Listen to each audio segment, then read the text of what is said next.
Bonjour à tous, dans cette vidéo je vais vous présenter une troisième méthode de la transformation des muscles et des tendons avec un Qigong, cette fois en mouvement, qui s'appelle Bai Bigong, le travail de balancement. Donc ce qui va être très important, ça va être de suivre les consignes de la posture afin de ne pas se blesser.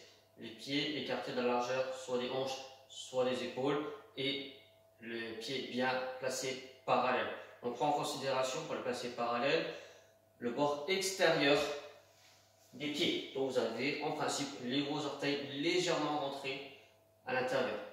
Ensuite, il va falloir déverrouiller les genoux.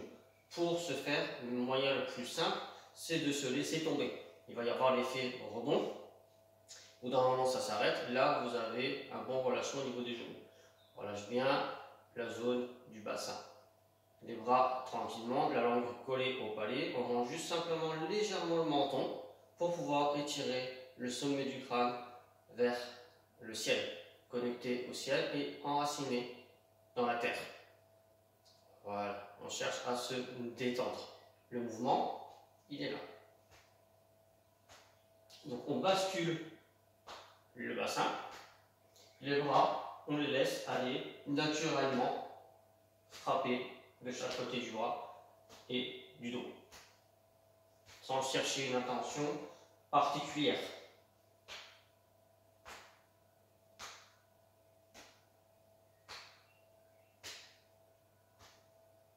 Ce qui va permettre au chi et au sang d'influer dans les extrémités des bras. Et donc de mieux nourrir les tendons du corps.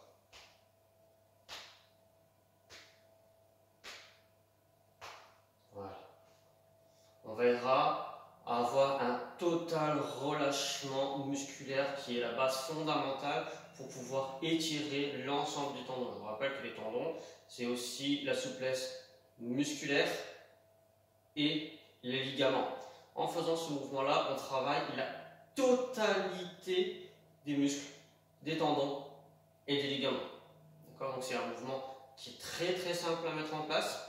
Il ne demande pas beaucoup de place ni d'effort. Faites-le aussi longtemps que vous voulez. Si vous voulez le pratiquer pendant 1 heure, pratiquez-le. Plus vous allez faire de répétitions, plus ça va être efficace. La transformation va aller de plus en plus vers l'interne.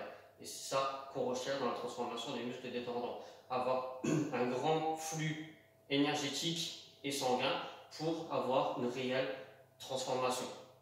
Pour ce faire, il faut déjà que le flux sanguin soit important pour générer suffisamment de chaleur. Et c'est cette chaleur-là dans le corps qui progressivement, à force de continuer, va créer petit à petit une transformation des muscles et des tendons, qui va générer donc beaucoup plus de chi interne.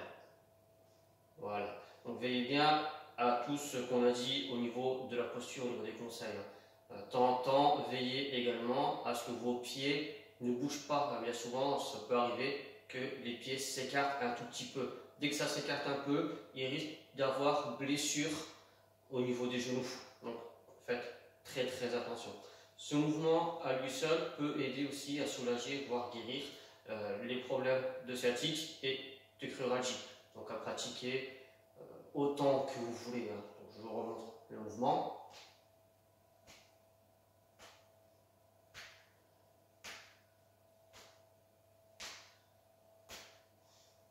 Quand vous souhaitez arrêter, n'arrêtez pas le mouvement brusquement. Ralentissez.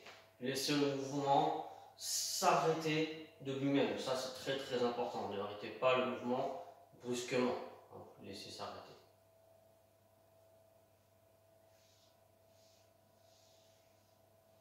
Voilà. Donc, je vous souhaite une bonne pratique, une bonne transformation des muscles et des tendons. Dans une prochaine vidéo, je vous transmettrai une façon interne de pratiquer ce Qigong, transformation des muscles et des tendons. Bonne pratique. Merci.